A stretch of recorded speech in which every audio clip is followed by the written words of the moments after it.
Hay un instante en el camino donde nos hartamos de sostener lo insostenible, no por debilidad, sino por discernimiento, no por escasez de vigor, sino por sobrada lucidez.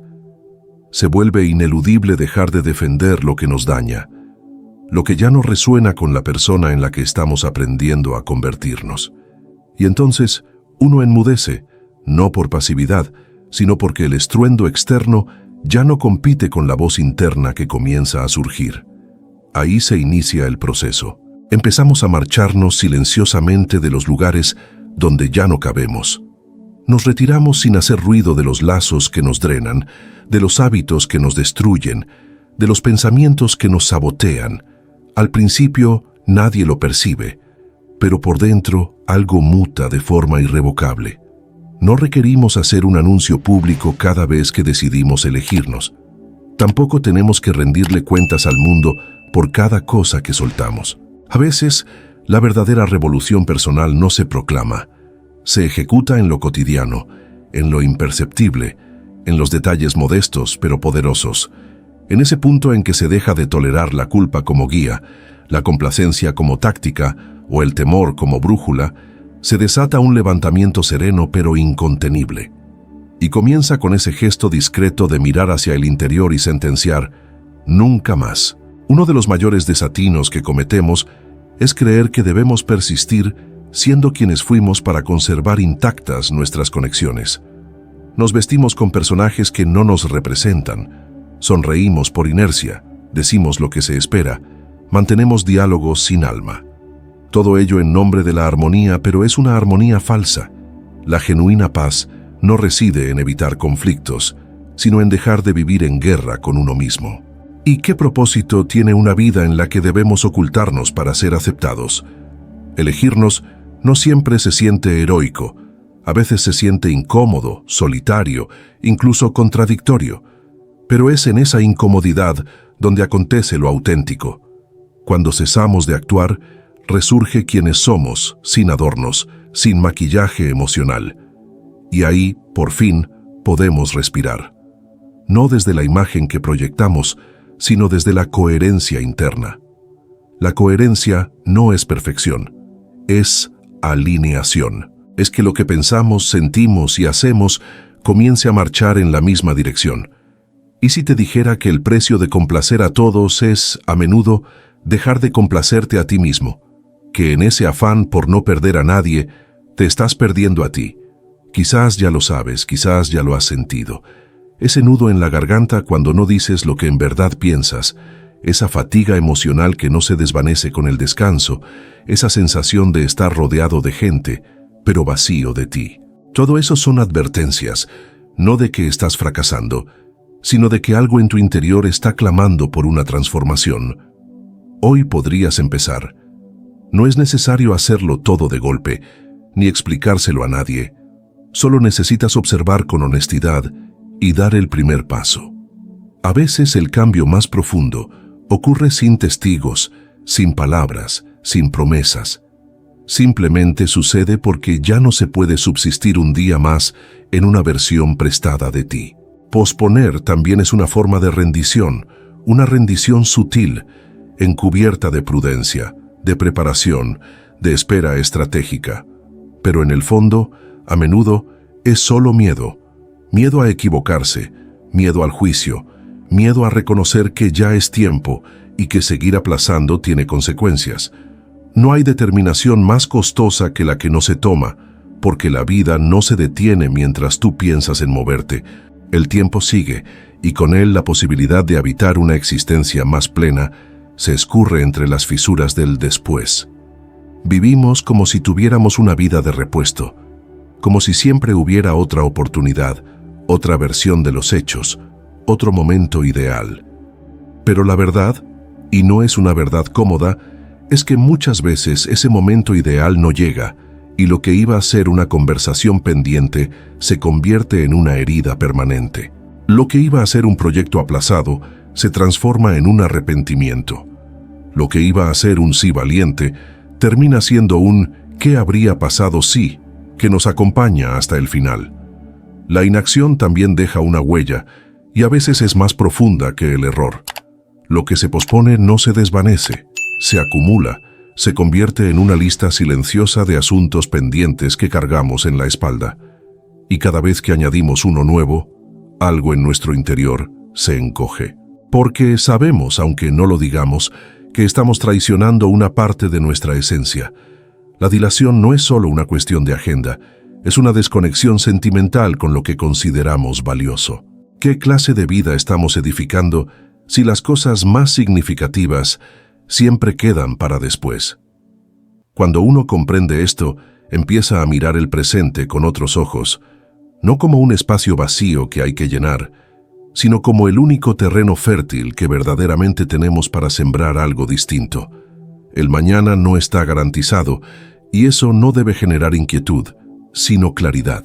¿Qué parte de ti estás dejando para luego como si fuera secundaria? Porque la vida que anhelas construir no empieza el día en que todo esté ordenado, perfecto o sin obstáculos. Comienza el día en que te haces cargo de tu voz, de tus resoluciones, de tus silencios. Muchos esperan una señal, algo externo que los impulse a actuar. Pero la señal es el propio malestar, es el suspiro que se escapa cuando te percatas de que sigues en el mismo lugar. Es la molestia que sientes al ver a otros avanzar y tú aún estás vacilando. Es el desasosiego de vivir lejos de lo que deseas, disfrazado de prudencia. No requieres más señales, necesitas valentía. No para hacerlo todo hoy, sino para dejar de postergarlo indefinidamente. Y si aún dudas, pregúntate cuánto tiempo más vas a esperar para vivir la vida que sabes que quieres. No para que otros la aplaudan, no para que todo cuadre, solo para que al final del día puedas mirarte con sinceridad y sentir que estás habitando tu existencia, no sobreviviéndola desde la espera. El pasado tiene una manera sutil de invadir el presente. No hace ruido, no golpea la puerta, pero se instala en pensamientos que se repiten, en emociones que no se explican, en reacciones que no coinciden con lo que está sucediendo ahora.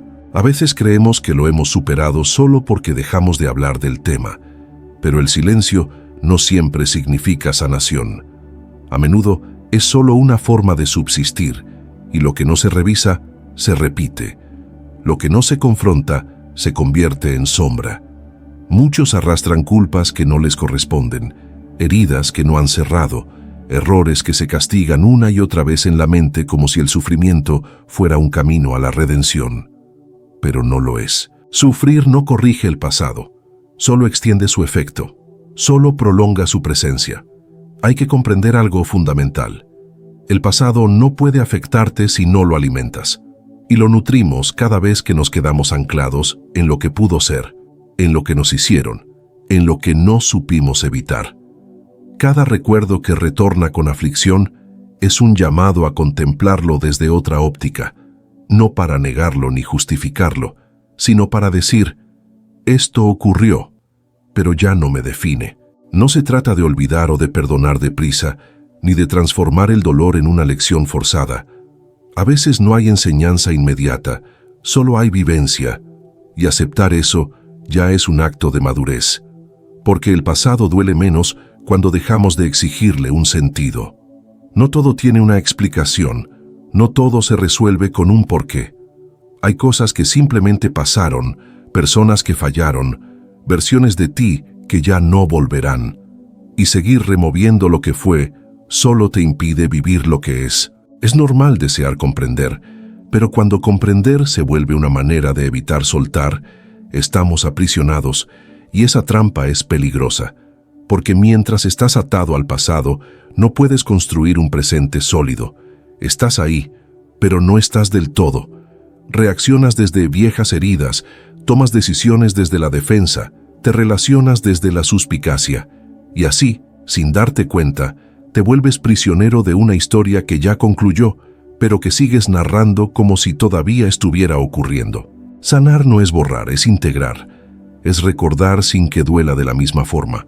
Es ser capaz de decir, sí, esto me marcó, pero también ya no me rige. Y ese proceso es lento, pero profundamente liberador. Porque cuando logras dejar de mirar hacia atrás con rabia o tristeza, empieza a manifestarse algo nuevo. la posibilidad de mirar hacia adelante con esperanza, no ingenuidad, no fantasía, esperanza auténtica, esa que nace cuando sabes que lo que te sucedió no determina lo que harás. Pregúntate con honestidad, ¿cuántas veces al día vives en el presente y cuántas te detienes en lo que ya no existe? Quizás estás extenuado, no por lo que vives ahora, sino por todo lo que sigues cargando sin darte cuenta. Y quizás ha llegado el momento de dejar esa mochila. No necesitas resolverlo todo hoy, pero sí puedes empezar a reconocer que seguir atado a lo que ya fue no te hace leal, ni fuerte, ni justo contigo. Solo te mantiene distante de ti. Existen lazos que no son compañía, son anestesia. Relaciones que no nacen del afecto, sino del vacío. Y cuando uno confunde amor con carencia, termina cediendo partes de sí mismo a cambio de algo que ni siquiera es real. Lo llama amor, pero es temor. Lo llama compromiso, pero es dependencia.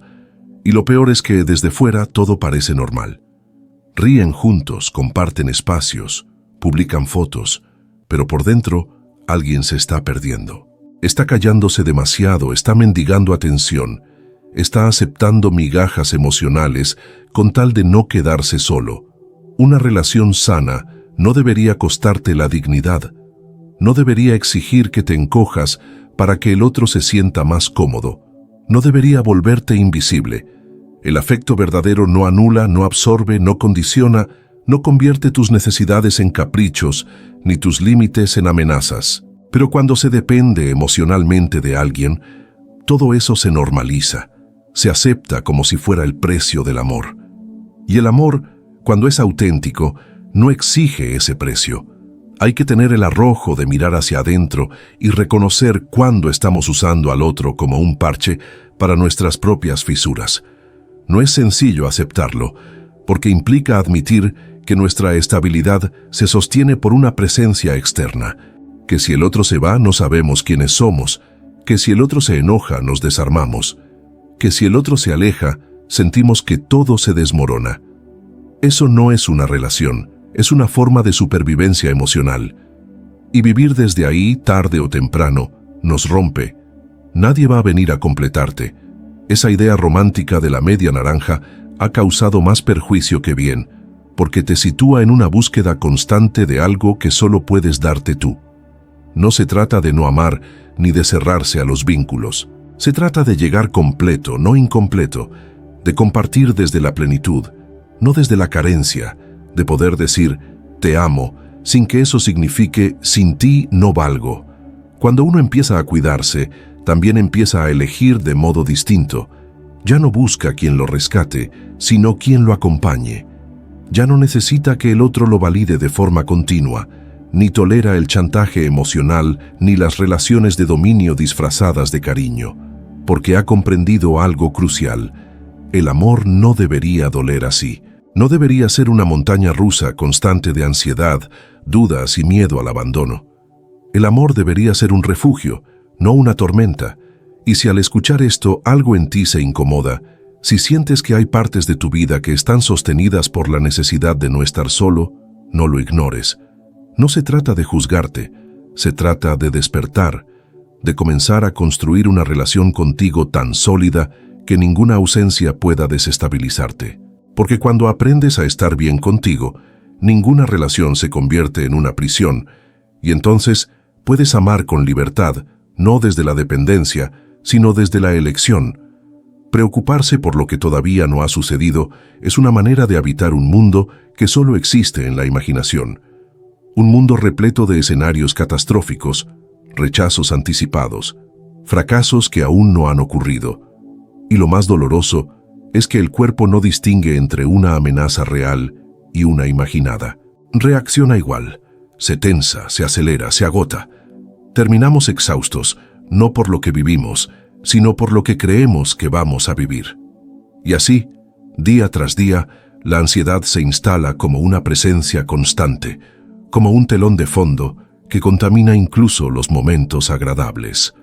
A veces nos convencemos de que anticipar lo negativo nos protege, como si imaginar todo lo que podría salir mal nos hiciera más fuertes o más preparados. Pero en realidad, ese mecanismo solo nos aleja del presente, nos desconecta, nos impide disfrutar, actuar, decidir.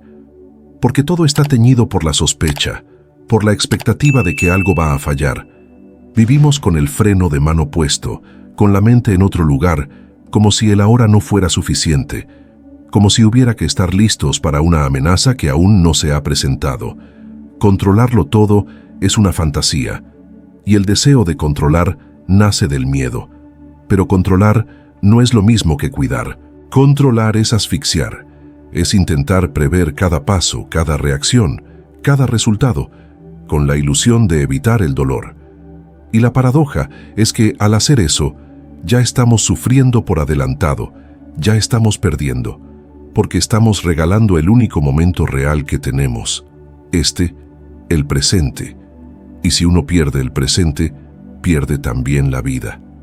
No se trata de volverse despreocupado o irresponsable, se trata de distinguir entre lo que puedo hacer ahora y lo que simplemente no está en mis manos. Se trata de aprender a confiar un poco más en la capacidad de adaptarse, en la fuerza que uno ha desarrollado después de todo lo vivido. Has superado muchas cosas. Has enfrentado días que pensaste que no pasarías. ¿Por qué sigues dudando tanto de ti? La ansiedad, a menudo, no es un problema del futuro, sino una desconexión del presente. Y volver al presente no requiere técnicas complejas. A veces basta con detenerse, respirar, observar, nombrar lo que se siente y preguntarse con honestidad: ¿esto que me preocupa está sucediendo ahora o solo lo estoy anticipando? ¿Hay algo que pueda hacer en este momento o solo estoy rumiando lo peor? Quizás ya sea tiempo de dejar de pelear con el futuro y empezar a habitar el presente. No porque el presente sea perfecto, sino porque es lo único que puedes tocar, cambiar, respirar. Todo lo demás es un espejismo. Y vivir en espejismos, por muy elaborados que sean, nunca será suficiente para una mente que busca paz y un corazón que necesita descansar. Guardar rencor es como beber veneno esperando que el otro enferme. Es un acto silencioso de autodestrucción. Uno cree que está defendiendo su dignidad, que mantener ese enojo es una manera de no olvidar lo que pasó, de no permitir que vuelva a suceder. Pero en realidad, cada vez que alimentas ese resentimiento, estás reviviendo el daño. No lo estás superando, lo estás perpetuando. Y lo más grave es que a menudo la otra persona ni siquiera está. Se ha ido, no sabe, no entiende o no le importa. Y tú sigues ahí, atado a una emoción que te consume, que te hace menos libre. Perdonar no es justificar, no es olvidar, no es reconciliarse. A veces el perdón ni siquiera se dice en voz alta, ocurre por dentro. Es una decisión silenciosa de no seguir arrastrando lo que ya no tiene solución. No se trata de ser bueno ni de demostrar superioridad moral. Se trata de dejar de hacerse daño a uno mismo con una historia que ya no se puede cambiar. Porque el pasado no se borra, pero el vínculo que tienes con ese pasado sí puede transformarse, y eso solo depende de ti. No estás obligado a perdonar. No hay plazos ni fórmulas. Cada proceso es singular, pero lo que sí deberías cuestionarte es si ese resentimiento sigue siendo útil, si te protege o te aprisiona, si te da fuerza o te quita paz. A veces creemos que el rencor nos mantiene alerta, que nos hace más fuertes, pero la verdad es que nos vuelve rígidos, nos endurece el corazón. Y un corazón endurecido no ama con libertad, ama con desconfianza, con condiciones, con miedo. Hay un momento en el que uno tiene que decidir si quiere seguir siendo víctima o si está listo para recuperar el control emocional de su vida. No se trata de negar lo que pasó, ni de minimizarlo.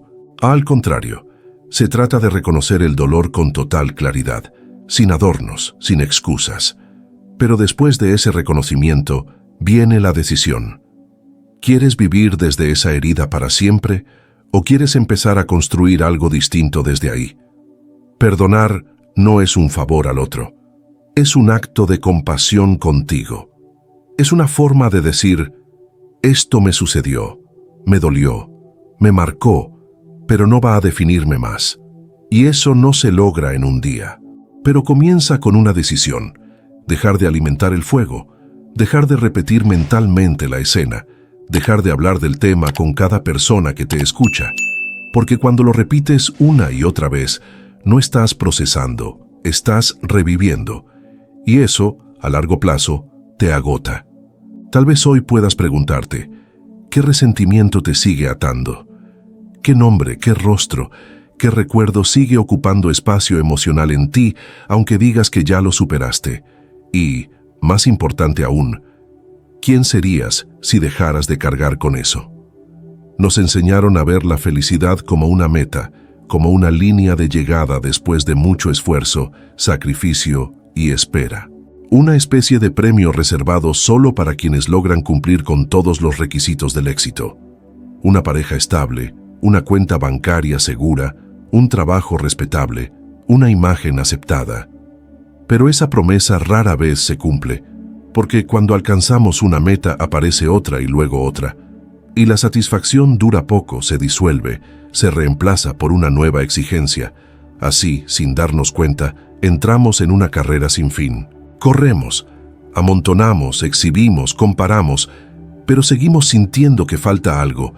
La felicidad no es un punto de llegada, no es una meta futura, es una forma de estar presente, una coherencia interna entre lo que valoras, lo que haces y lo que permites. Y cuando eso se alinea, incluso los días simples se sienten plenos. Incluso las rutinas tienen sentido. No porque todo esté resuelto, sino porque uno ha dejado de esperar que algo externo venga a completarlo. Esa espera que tantas veces confundimos con esperanza es en realidad una trampa. Una trampa que nos mantiene siempre insatisfechos, siempre esperando, siempre posponiendo la vida real. ¿Cuántas veces has dicho, cuando tenga esto, seré feliz? ¿Cuántas veces has condicionado tu bienestar a un evento que aún no llega? El problema no es tener metas, el problema es creer que tu valor, tu calma y tu alegría dependen de ellas.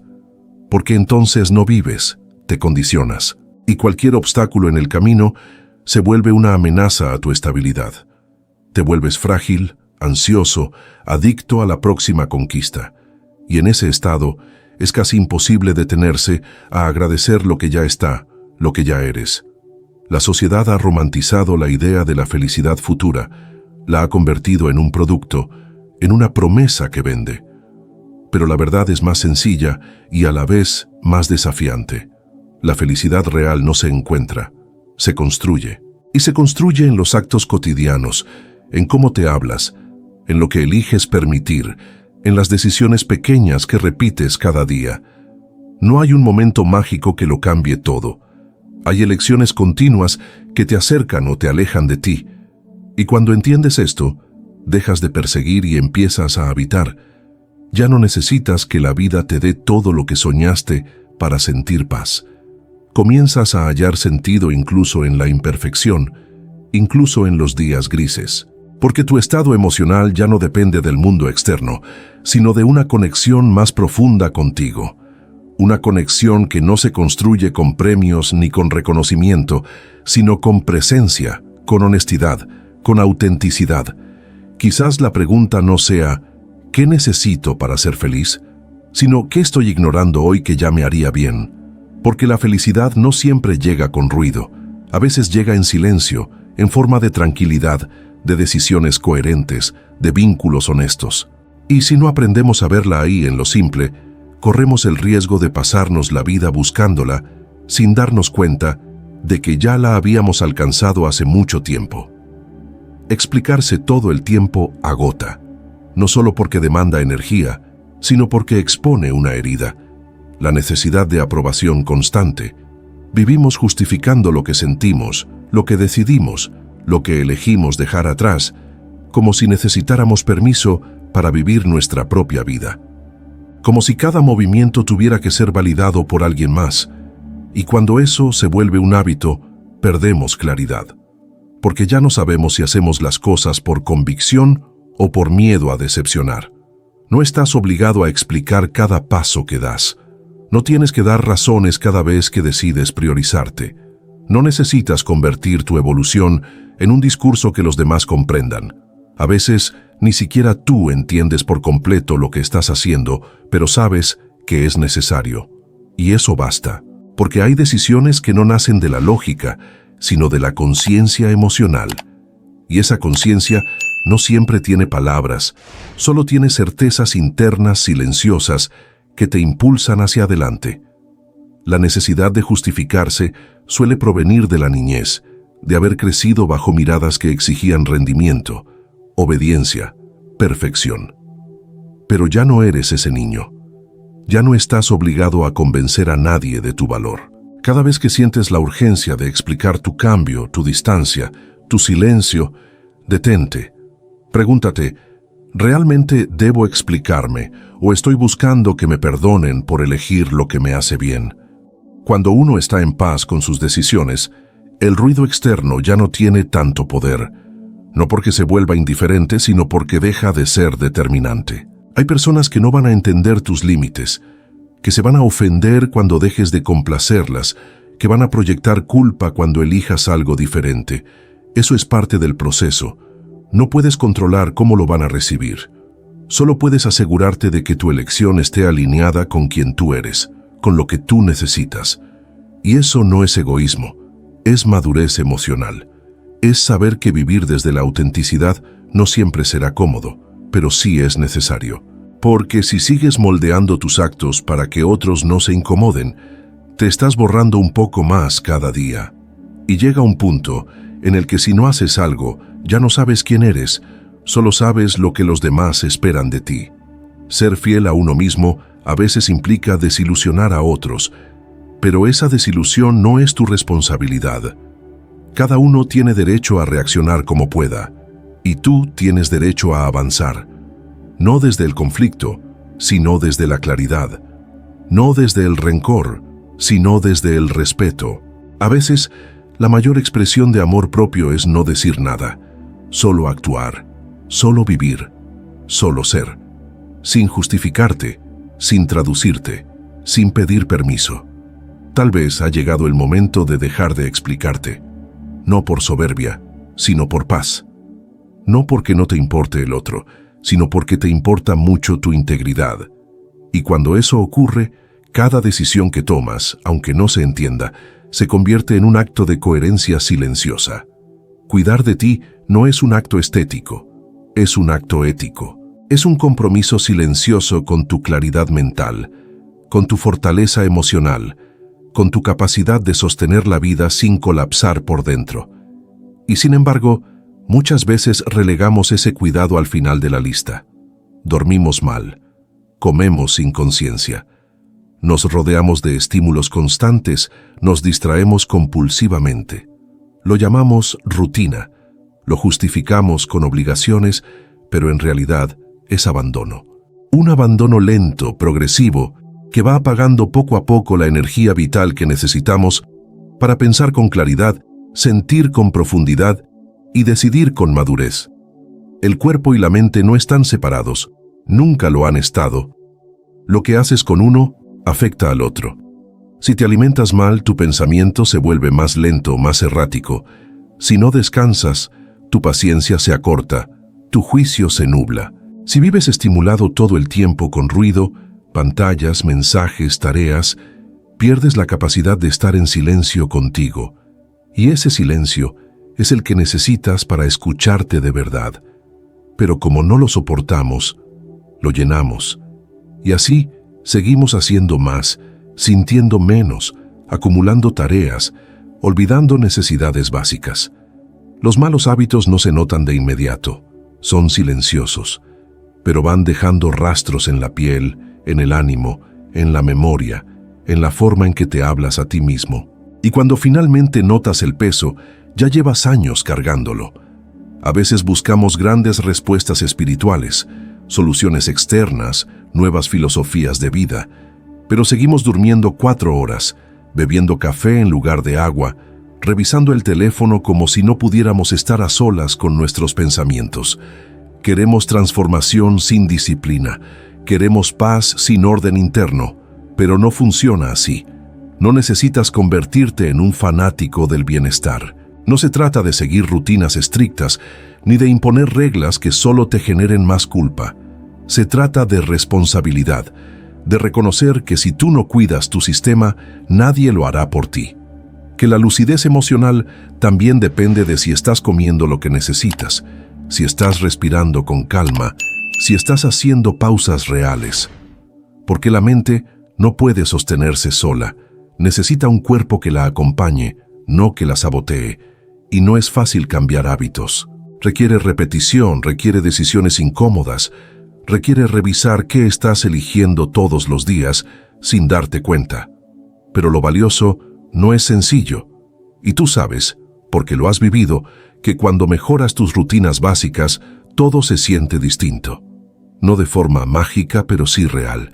Tienes más presencia, más paciencia, más claridad, no por casualidad, sino porque estás funcionando de una manera más coherente con tu biología, con tu humanidad.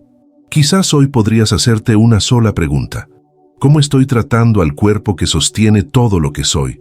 No desde el castigo, no desde la exigencia, sino desde la conciencia, porque cada gesto de autocuidado es una declaración silenciosa. Quiero estar bien, quiero pensar con claridad, quiero sostener esta vida con más fuerza.